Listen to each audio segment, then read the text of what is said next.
Well, hello, everybody. I'm your host, Stephanie Michelle Swigert. I am a licensed and practicing speech language pathologist out in Los Angeles, California. My pronouns are she, her, and I'm very excited. I'm here today with speechtherapypd.com. We are very excited to be bringing this 6-part series to all of you. There are so many factors to consider and steps to complete from the moment that you graduate until you secure and begin your ultimate first day in your new job. So, knowing that path to take can sometimes feel just overwhelming for some. It's like, where do I even begin?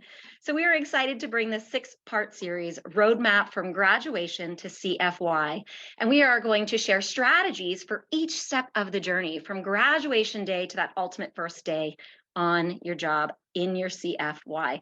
So today we have the first episode here for you, and this is step-by-step resume building. And we brought in our favorite guest, known on Instagram as SLP Resume. This is Demi Fritz. She is, guys, truly our go-to expert on all things resume related. She's got her very own resume building company for SLPs, and she comes with a wealth of expertise and knowledge for that graduate student who is ready to put the pen to paper and build their resume. Welcome, Demi. Thank you so much for being here with us today. Thank you for having me. Yes, as Stephanie mentioned, I own SLP Resume. I started the business a few years ago because I saw the need for it. We literally had no resources, and I kept seeing resumes from business centers that just didn't really align with what we really needed out of resumes. So I did some research, and everything that you're going to hear today is my own personal research. So what I've done, it's a little bit unique and kind of different, is I've actually reached out to about 75 employers, graduate school administrators, just people in our field to find out what they actually want to see in a resume. So everything that you're going to see here today is not really on Google or searchable. This is just stuff that I've collected over the years, and I hope that you guys learned something kind of interesting today. Wow, I love that. Okay, so it's unique. I love that it's unique. This is obviously your area. It sounds like you've done a lot of research and talked to a lot of different people about what the information is that you're sharing. So let's dive right in. I'm excited to hear some of those actionable strategies that grads to be or graduate students can implement into their resumes effective immediately right after this episode. Let's dive in. Absolutely. I am going to share my screen with you guys. My PowerPoint presentation that you can have access to it on speechpathologypd.com. The handout is available there, so don't feel free like you have to write everything down. The handout is accessible and the PowerPoint's accessible, so you will just have to download it. Yes. Great. So we can find that on speechtherapypd.com, correct? Yes. The handout. All right. Yep. Awesome. Thank you. Okay. So can everybody see this? Yes. So let's talk about a little bit of resume components. So what should you be including actually in your resume as a new graduate, clinical fellow, prospect student? Okay. So first things first, let's talk about your headers. Education, honors. Now with honors, if you don't have space, this is one thing that you can kind of omit if you don't have the extra space. Yes, obviously employers want to see how successful you were and how smart you are, but they would also rather see your clinical experience instead. So if you need more space, that's the first thing I like to kind of play with and see if I can get rid of or move around. The next thing you're going to want to talk about is your clinical experience. Now, with this section, it is vitally important that you do not repeat anything in each description, okay? So by this, I mean, if you talk about collaboration in your school placement, you're not going to talk about collaboration in your hospital placement. You talked about it once, we can check the box, and we're going to focus on that skill and that one description. What this will do is it'll keep your reader engaged for a longer period of time and make them more intrigued by what you're bringing to the table. Next thing is related experience. So a lot of you have probably done a lot of work in the field of speech pathology, and by field, I mean anything related to children or adults. Maybe before grad school, you worked in a nursing home as a volunteer or activities coordinator. That's related experience. But here's my little thing. If you are applying to the medical setting, you're not going to include anything that has to do with pediatrics unless you're applying to a pediatric medical-based setting. But let's keep it simple: adult medical, pediatric education, private practice, just for these purposes. If you're applying to a medical setting, you're not going to include anything pediatric in your related experience. Okay. Keep it really, really specific to the setting that you're applying for. It's very important. Keeps the reader, like I said, engaged, and it makes sure it allows you to create or have more space for things that are really relevant to the setting. Next thing, volunteer experience. I still think employers want to see this. I think they want to see you're involved in your community. They want to see that you're involved in some capacity. Maybe you were really involved with an organization before grad school. Obviously, grad school is very busy, so if you slipped up on this, don't panic, okay? But maybe include some of the things from undergrad, or just little things that you've done maybe throughout grad school. Certifications. To be clear, you are not expected to have a million certifications. That is not the expectation by any means, but a lot of you might get the Modified Barium Swallow student certification. Maybe I know there's a Loud Crowd student certification. I know that there's a few like AAC ones, there's some pediatric ones. So you can get student certifications, but it's not the end of the world if you only have like one or two. It's okay.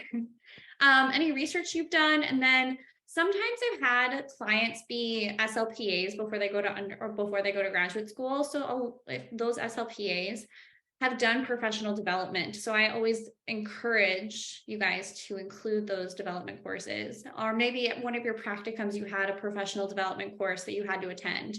Include it. I think that looks really good. Okay, soft skills.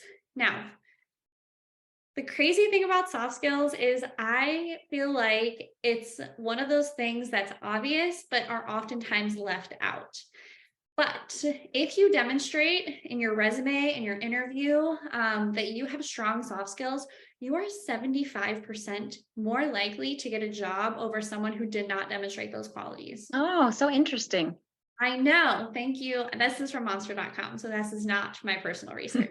But this is a really good statistic that really shows the importance of these qualities.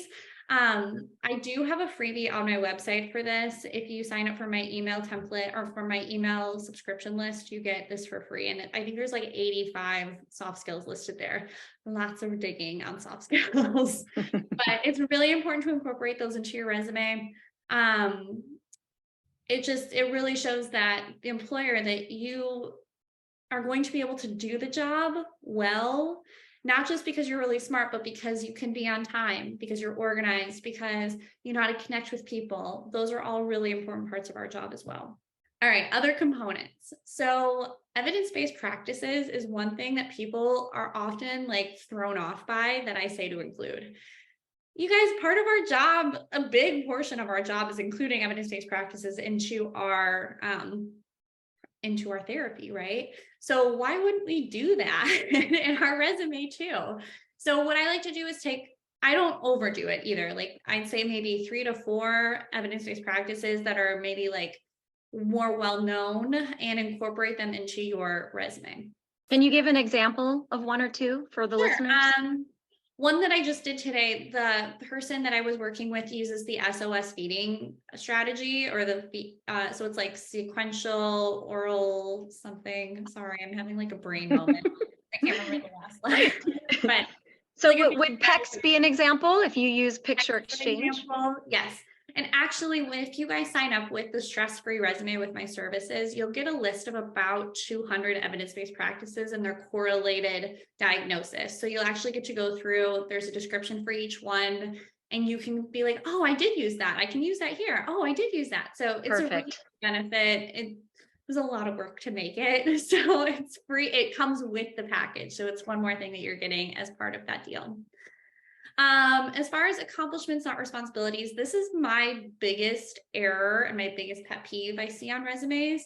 So I offer free resume feedback, and I get between 8 to 12, sometimes 20 resumes sent to me per day for this free feedback. And this is by far the biggest error that I see on resumes, is focusing too much on those responsibilities and not enough on what you accomplished. Now, with still giving my clients like privacy and permission, like I'm not going to overshare about this just because this really goes into like my secret formula, my secret sauce. But basically, I want you guys to focus on what you did and how that affected something else versus just what you did. Okay. So without getting too much specific, I feel like that's kind of the best way to describe it that I can.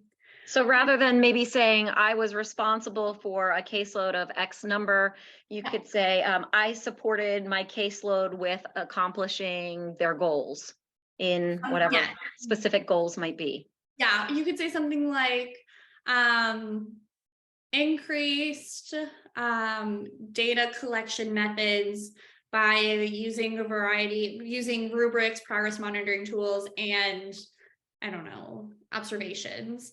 It's just, you want to get as specific as possible. The more general you are, the more forgettable. So that's my kind of rule. Oh, yeah. I like that little more general, the more forgettable. Okay. Specific to be noticed. Yes, specific is memorable. There we go. Okay. The next thing you're going to want to include in your resume is some percentages and data. How powerful is it for an employer to see that you've actually made progress with your clients? So without giving any client data or client information away, it might be a good idea to include some percentages or data that you've had in the past with a client that you've been successful with.